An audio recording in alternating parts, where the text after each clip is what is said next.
Welcome to Season 2 of Ripple Effect Connection. I'm your host, Christy Hugic, here to bridge the gap between impactful messages and inspiring messengers. My mission is simple: ignite transformative discussions that create a ripple effect of positive change in your life and the lives of others. I'm going to ask you a favor. If something resonates with you, share it. The more you share, the more our community grows. If you've got a minute, if you can leave a review on Apple Podcasts, this helps me bring you more incredible guests in Season 2 and beyond. I'm so excited to kick off this season and this Coach's Corner with my good friend Megan Rupp. We're teaming up today to bring you a clear and practical guide to understanding protein and the important role it plays in your health and well-being. We're here to help clear up the confusion, so have no fear. We've got all the details for you. Megan's the founder of Primal Health Consulting, where she creates personalized plans to help people with anything from weight loss and muscle gain to managing autoimmune conditions and chronic fatigue. With a master's in health, chronic disease and physical activity, plus certifications in functional nutrition and personal training, she's got over a decade of experience helping clients achieve their goals. When she's not working her magic in the health space, you'll find her traveling, enjoying nature with her dog, spending time with loved ones, or perfecting her skinny margarita recipe. No wonder why we get along. If you're wondering how much protein you need, or if you're undereating this important macronutrient, we've got you covered, and we'll give you the blueprint to optimal intake and optimal health. Here is my Coach's Corner with Megan Rupp. A long time coming, and a guest of all guests to kick off Season 2 of Ripple Effect Connection. My good friend Megan Rupp joining us. Megan, welcome to the podcast. Thank you, Christy. I'm so excited. I feel like we talk just about every day, but this has been a long time coming, and I think it's well overdue. Right. It's time to bring our conversations to the masses. Yes, hopefully everyone wants to hear them. That's right. That's right. We discuss anything and everything in the health and wellness space, and as far as personal training goes. And when I first met Megan, I knew right away we had a lot in common. So we were always chit-chatting about all things health and wellness. So you will all hear Megan quite a few times on the podcast. So get used to her, get familiar with her, and be nice to Megan. Be nice to Megan. They're very nice. You don't have to worry, Megan. You. They're very nice. They're very nice. Thank you. I hope so. If they listen to you, I think that they're probably extremely nice. They're usually pretty nice, at least to my face. So that's good. Okay. So we've got a podcast that we're bringing you today, and it's literally on one macronutrient. So you know there's a lot to talk about. And Megan and I were talking about paring it down. That's how much there is to talk about. So we're going to start with the basics, Megan. What does protein, this is all about protein. So what does protein actually do?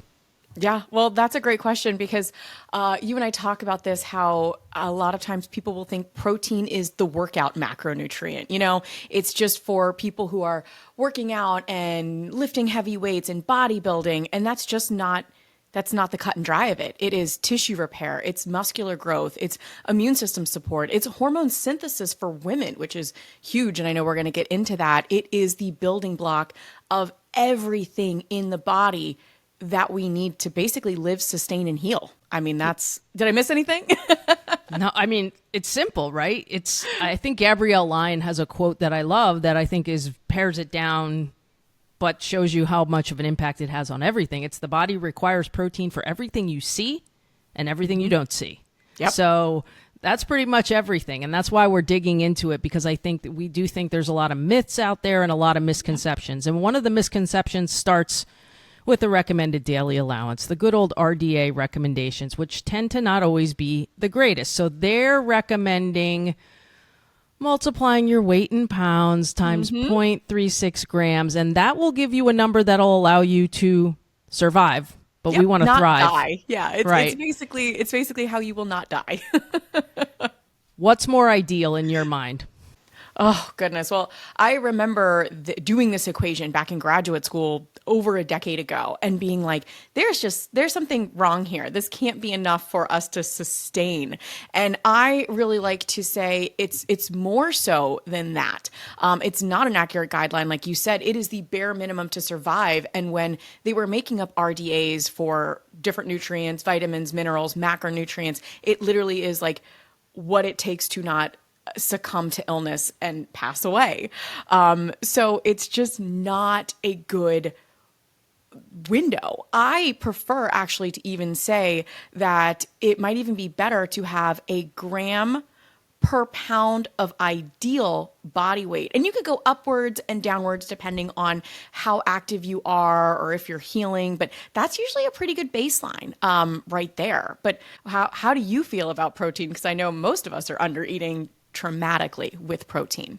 Well, I mean, look, I've been in the space. We've both been in the space for how long? And just so you know, you still have to check and balance yourself because when I did start to look at it, I'm like, man, I really am under eating. And I think what changes is that I may not be in the gym and an athlete every day anymore, but as you age, you know, you need more. So I had to adjust it. And I think, again, I'm not trying to make this a commercial for Gabrielle Lyon's book. It just happens to be the one I read, the most recent.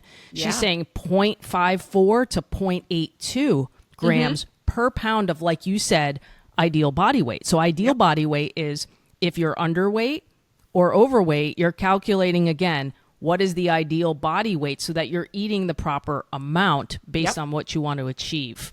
Yep. Yeah. And that's the thing. And no, she's wonderful. I love all of her knowledge and resources. And she brings up other things too that you and I talk about too. If you're active, if you're aging, if you're healing, there's even research that shows if your body's in immune distress, like COVID patients should be having more protein because again, you're regenerating cells that you need for your body to heal and come out of a state of inflammation. That RDA is just a deficiency line to avoid disease. But it is, like you said, it is not our thriving number. We need to kind of pick that number and then assess, how do I feel? Am I still feeling sore 3 to 4 days after a workout, especially like a yoga class? I had a client before who, this is way back in college, and she's like, I'm still sore 4 or 5 days after a yoga class. She was eating 40 grams of protein a day. No wonder. I mean, there was no building blocks there to rebuild her muscles from just a simple, sun salutations.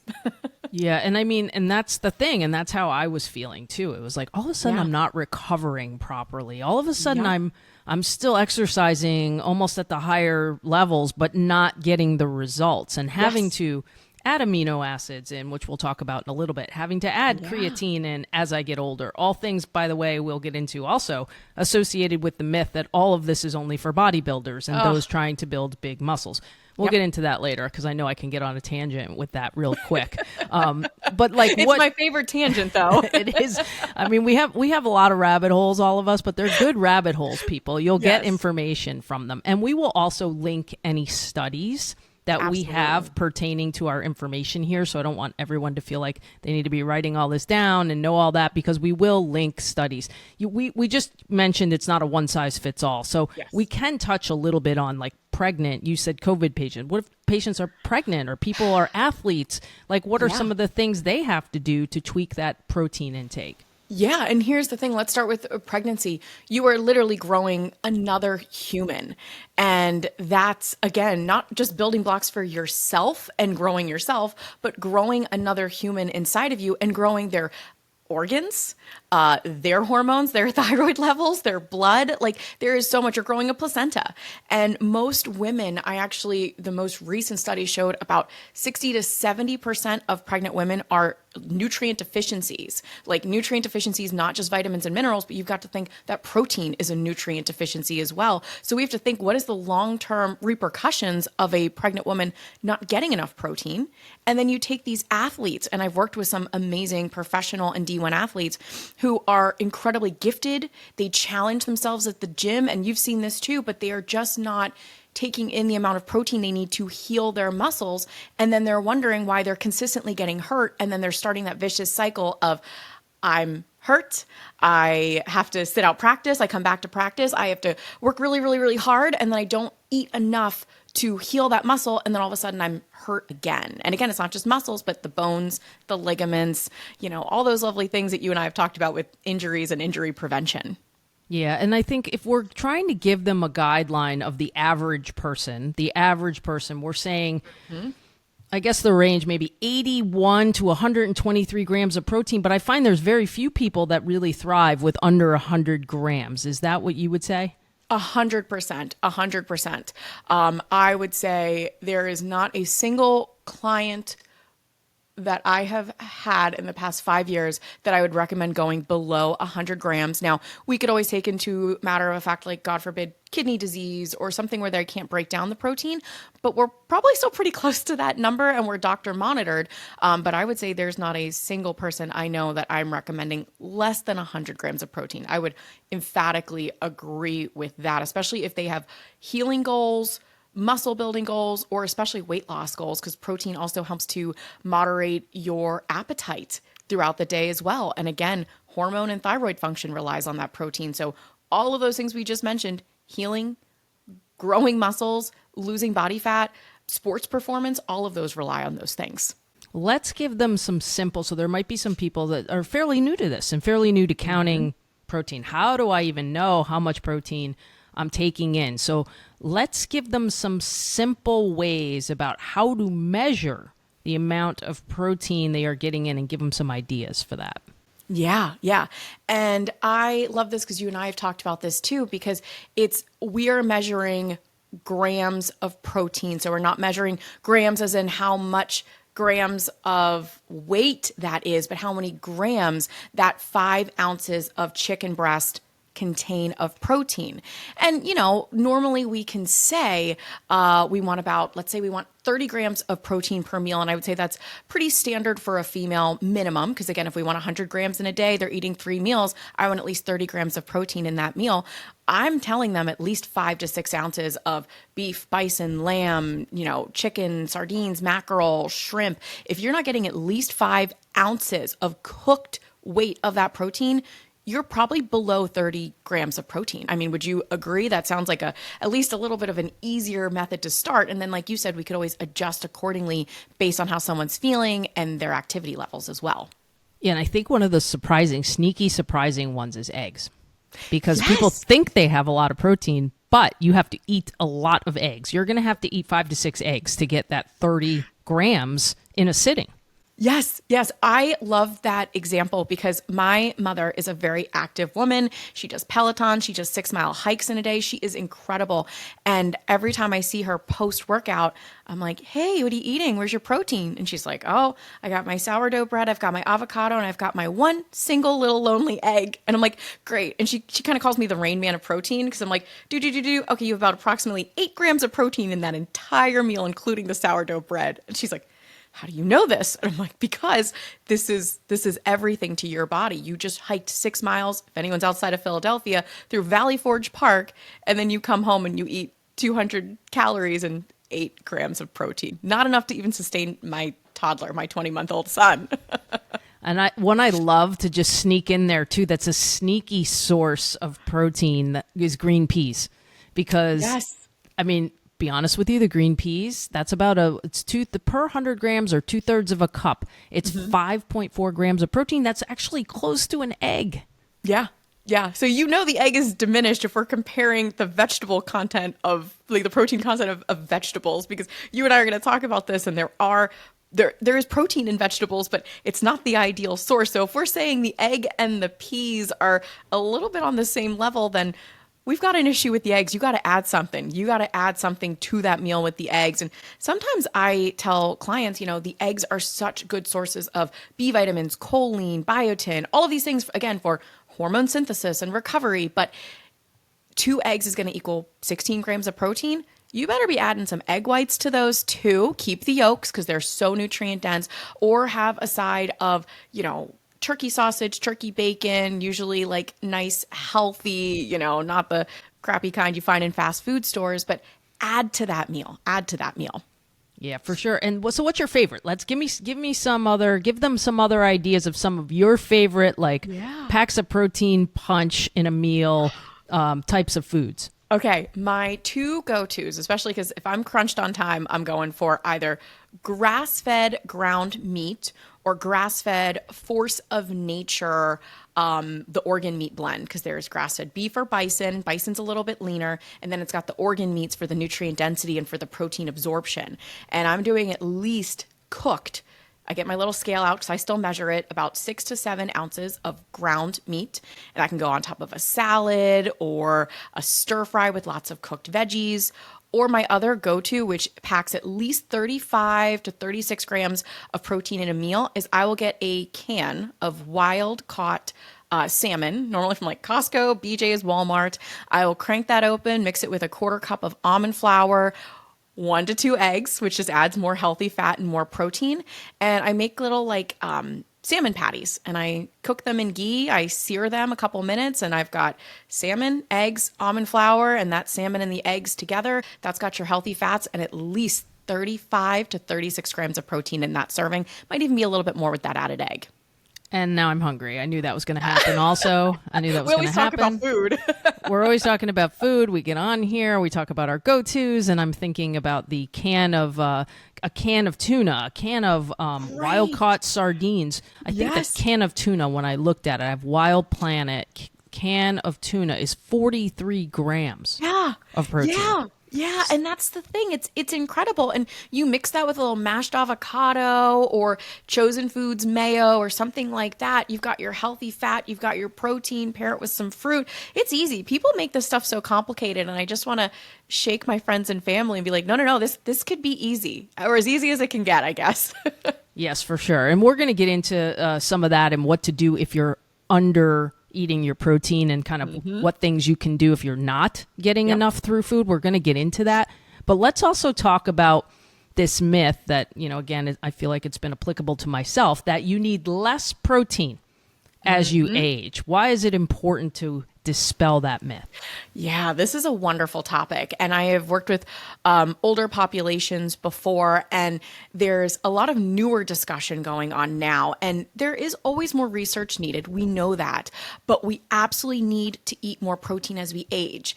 And the debate is, are we losing muscle and strength as we age because we're getting older, which I think is a load of crap, if I can say that.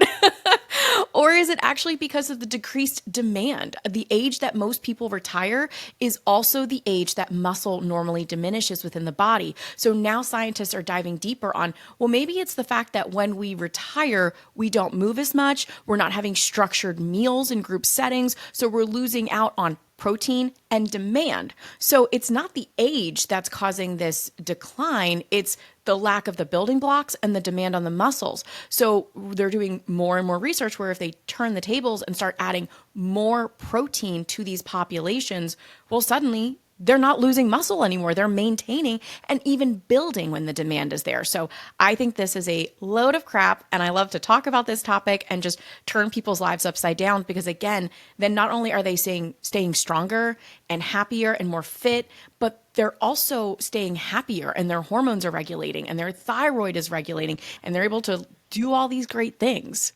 Okay, let's go to the other end of the spectrum. And this is not to say there can't be older athletes, but let's go to the other end of the spectrum where we're talking like higher performance athletes, or maybe you're playing a sport in college or high school. What does an athlete need to do to utilize protein to gain strength and endurance? Yeah. And that's the thing. We have to feed our bodies appropriately. And when you have that increased demand, and some of these athletes just go right into this season of training, and that's consistent muscular breakdown. When you feel that muscle fatigue and that muscle pain, that's DOMS, delayed onset muscle soreness. That's microscopic tears in the muscle. And if there's tears in the muscle, there's probably tears microscopically in the ligaments and everything else. So we have that breakdown. So we need very essential nutrients, specifically protein, to rebuild these things. Again, building blocks of the body, specifically amino acids. There are these 20 different amino acids found in proteins, and we have to talk about the essential amino acids. And you and I love this topic, but the body doesn't make these essential acids on their own. So we have to obtain them through diet. So I know that you love this topic, but it kind of gets into the nitty gritty of eating the right amount of protein, the right type of protein, and the timing of the protein, specifically if you're an athlete, because that is the optimal, sport nutrition background right there. Yeah, so we may be going out of order, but it fits here. What I would say is that the confusion that Megan and I have been talking about offline is the confusion from people that certain proteins count toward their dietary allowance for the day. So there are complete proteins and incomplete proteins. Do you want to talk about that with the essential amino acids? Yeah, definitely. So here we have that. And again, I hate to say not all protein is created equal, but we could get down the rabbit hole with that. So let's just talk about how the complete proteins that we eat are types of protein that contain the 9 essential amino acids, which the body cannot produce on its own, contrasted with the incomplete proteins, which lack one or more of these essential amino acids that the body can't produce on its own. So the complete proteins are usually found in animal products, and they're crucial for muscle building and repair. Incomplete proteins are found in plant-based sources, and a lot of times we will combine the incomplete proteins to form a complete protein. But where if you just eat a steak, there we go, that's the complete protein. It's going to go right into building the muscles back up. If you eat peas, like you said, we may need to pair the peas. Like a good combination that we talk about is like beans and rice. Beans and rice together form a complete protein. Your body has to do a little bit more work to break it down. But if somebody wants to be more plant-based, we can work with that. They're just going to have to work a little harder and get more creative. Yeah, and I think that's one of the things, like we aren't for one way of eating or another, right. But sometimes it's just a little more challenging when you're a vegetarian or a vegan, because you do have to put more effort in this. And like Megan is saying, it's going to require amounts of things that you have to be a little more precise, because you have to know what you're doing, but your body also has to be able to put these things, break these things down properly for you. So you wanted to talk about too with, just what can happen with that, sustaining that lean muscle mass on a vegetarian diet. Yeah. It's tougher, like you said, and we have to put in that effort. And we have to think long term.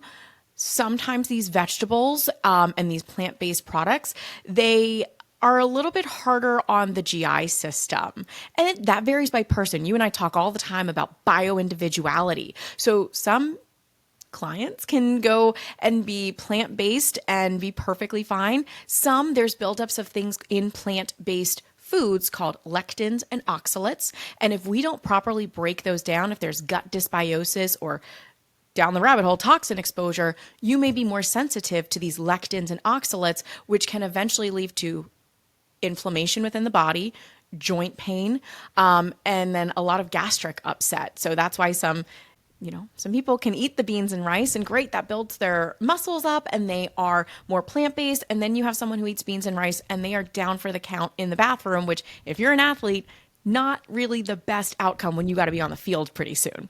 Yeah, and the vegetarians too, the other part of it that becomes a problem is it becomes very carbohydrate based and not as protein based, and that is also the danger. So what we're saying is, if you want to eat like this, no shade to you, we're not judging that at all. But what I would say is there's sometimes requires some supplementation and some additional attention to what is actually going in the body if you're going to be a vegetarian. Yeah. Exactly. We're going to have to work on that supplementation, which I know we're going to get into today as well. And again, if someone's willing to do the work and they are very passionate about staying plant-based, we work with them. We'll respect that, and we'll never, like you said, we will not shade you, but we will acknowledge this could be tougher and you're going to have to get creative, and we might have to kind of do a lot of trial and error, because people might not want to hear this, but proteins usually are easier to digest when it comes from an animal-based source or an egg versus lots of rice and beans. And like you said, then it knocks off the carbohydrate protein ratio, which is a whole nother topic. But we have to balance blood sugar a lot of times in these athletes. And if you're constantly eating carbs because it comes with the protein, that may not speak well for endurance, cardiovascular fitness, even your energy levels and how you sleep at night. Yeah, for sure. So I think this is probably a good time to get into the ways that people need to add to that daily number with some kind of supplementation. And again, this is where a lot of confusion comes in. There is collagen peptides we're talking about. We're talking about isolate forms of protein. And we're talking about plant-based protein sources. So there's a lot of different things going on here. So I want to separate this for folks. So whey protein, that's another one that gets talked about a lot. So let's discuss a few of these. Let's start with whey. Why is whey sometimes an issue for people as far as protein goes? Yeah, and whey is not necessarily bad. We see it a lot with bodybuilders, with, people in the gym, but whey, first off, I'm going to be honest, if it's not a good quality whey, there could be heavy metals in it. There could be a lot of fake flavors, like sweeteners, like junk like that. Like, oh, this whey protein shake has 30 grams of protein. It tastes delicious, but is it serving the rest of my body? And is it really going to help me build muscle if it's going to degrade my stomach? And a lot of times this whey, besides those added ingredients, can also contain small amounts of like dairy, which again is not always great for someone, because it's not like, oh, great, you have organic A2 Greek yogurt. This is processed forms of dairy that's being shuttled in with the whey. And a lot of times our body doesn't want that. It has no idea what it is. And then we get a lot of gastric upset, diarrhea, cramping, bloating, gas. Whey, I would say, if you can handle it and you find a clean one, again, no shade, but I wouldn't say it is my optimal form of supplementation per se. Now, we see the word isolate a lot of times on proteins. We see beef, like the brands we use have very minimal ingredients. The brands that Megan and I talk about, the brands that we use at clinics we work for, they're minimal. They're minimal. Yep. So these people that are coming to me with their orange cream smoothie, like I just know that unless they produce that orange flavor themselves, that there's likely sweeteners, there's likely artificial flavors. These that we use are very pure. But one thing I think that people need to understand is what is the difference between a protein powder and a protein isolate? Yes. And the isolate is exactly what it sounds like. It isolates the protein compound from other things that may not be okay for the body. So a lot of times it should be, at least if it's a good quality, again, it should be like lactose, dairy-free, all of those things. It is literally the protein compound isolated from that form.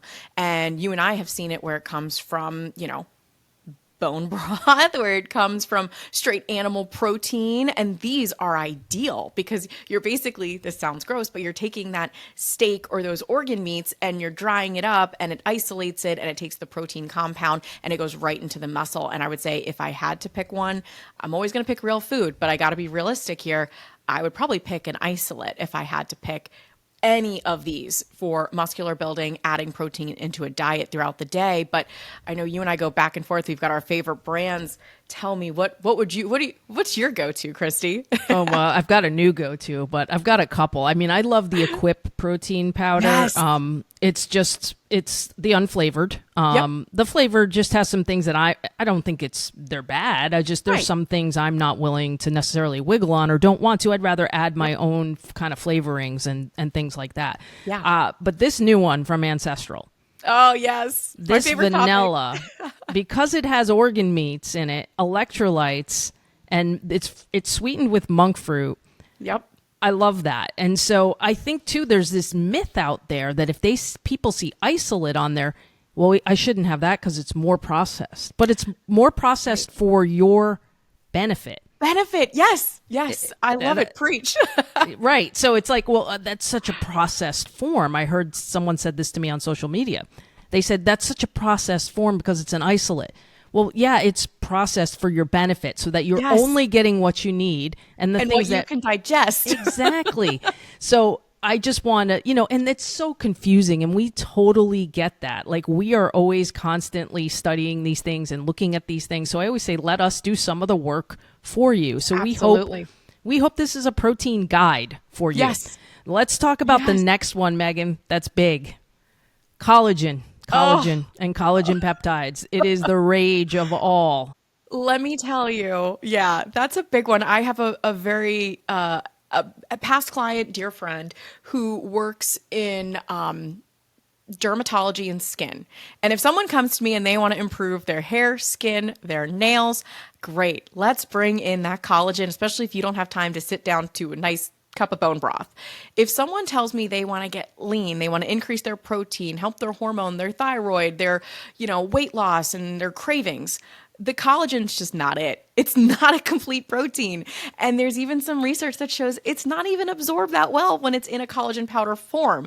It's a great supplement for what it does and for hair, skin, nails, cellular regeneration. But I am not going to sit here and say it is on par with a steak, organ meats, fish, or even that isolate. It's just not. It's not used the same way within the body, and it's not going to serve you in that way either. Yeah, and that big thing to understand about the collagen is they are an incomplete protein. So most collagens, I say, because apparently there are some that are adding pea protein to make it a complete protein. Some, yes, we can argue about pea protein till the cows come home, but again, can be tougher to digest. So we're going to, most of us that I know are going to avoid that just because of the difficulty of how it's digested. But if that collagen usually lacks one amino acid, which makes it not a complete protein. So therefore, you cannot say I had 10 grams of collagen in my coffee this morning and count that toward your daily allowance. So don't make that mistake because only the complete proteins are going to count toward your daily allowance. It's okay to supplement with it, like Megan said. So we want to say, look, there's nothing wrong with collagen. We understand the benefits and what it does. I always tell people too, like Megan, you want to do it the best way possible. Have some bone broth, have some bone broth. That's, there's your source of collagen. Have some organ meat, have this, food first always. Okay. But I do find it challenging to get my total protein in, especially if you're fasting and you may be only eating a couple times a day. You're like, holy cow, now what am I going to do here? How am I going to get this? So I'm using my coffee, which I put some protein or collagen in to be a delivery method to help me through the day. So I always say, if you're going to drink coffee, if you're going to make a smoothie, make it with a purpose. Meaning, let it be a source of, sure, you can make it with some flavor and have it taste good, but let it deliver things to you that the body needs. I love that. Make it serve a purpose. And again, that purpose could look different for everyone. Maybe someone's getting all of their protein in with their meals. I tend to do that. So if I do have a smoothie or something, maybe I'm using collagen powder for other necessities and other things because I'm getting 120 grams of protein throughout food the rest of the day. But if you're underneath that 100 and you're a female and you're looking to accomplish health goals, collagen, sure, like you said, have it, but you better be layering something else in too, like an isolate, like a really good form of an isolate. Right. And that's what I find gets me over the top, gets me to my point is just adding that. And then you and I talked about, again, if we want to, branch off into the female stigma of we do these things and they're only for bodybuilders. My routine, thanks to talking to Megan, it's been amino acids. I'm sipping on those. I start before I start the workout and I sip on them throughout the workout. When the workout's over, I'm taking my creatine and I'm putting it in a smoothie that has an isolate protein. So I'm getting the creatine and I'm getting the 20 to 23, depending on which brand it is, grams of protein with that. So let's talk about the myth around the fact that I am now a bodybuilder because I do that. You can now bench press 400 pounds because of what you are doing. If it was that simple, man, I would be in a different field. I'd be a bodybuilder. And I will say, I am always amazed by this. And I'm sure 15, 20 years ago, maybe I was that person that thought this too, that if I have too much protein, I'm going to look too bulky. I'm going to get too strong. That is not how this works, especially within the female body. You know what I mean? It's just not how our testosterone is. I have looked at thousands of Dutch hormone tests within women, and I have never found anyone with high enough testosterone to just build massive amounts of muscle like that, no matter how much protein they're eating. And again, it's very hard to overeat protein. That's another topic we don't need to get into, but there's a lot of research that says it's darn near impossible to overeat protein to a dangerous amount for the kidneys or where you're over going to build muscle. But again, the average woman is just eating way too little protein, and they're never going to look like that female strong woman that we have in our minds with the giant biceps and pumping quads. I eat anywhere from 120 to 150 grams of protein in a day. And I don't think I look like that. I just don't think I'm there. Maybe one day, but not today. It's just not genetically possible, I would say, for the most part. So ladies, we're talking to you. We're talking to you. Eat your protein and pick up heavy things. And it doesn't have to be 50 pounds. You can load your joints and do, you can do that kind of like circuit training. And it's just helpful as we age. It's just helpful as we age, and you're not going to get bigger. Do we want to give them a little bit of a tip with the questions that we get a lot also about what do I eat before I work out? What do I eat after I work out? So maybe we can go into that, give them a smidge of advice on that. Absolutely. Let's talk first about after, just because I find this is a myth I have to dispel a lot that has now been dispelled years, where there used to be this called anabolic window. You finish working out and within 1 hour, you better get that protein and you better get the carbs and you better get everything in.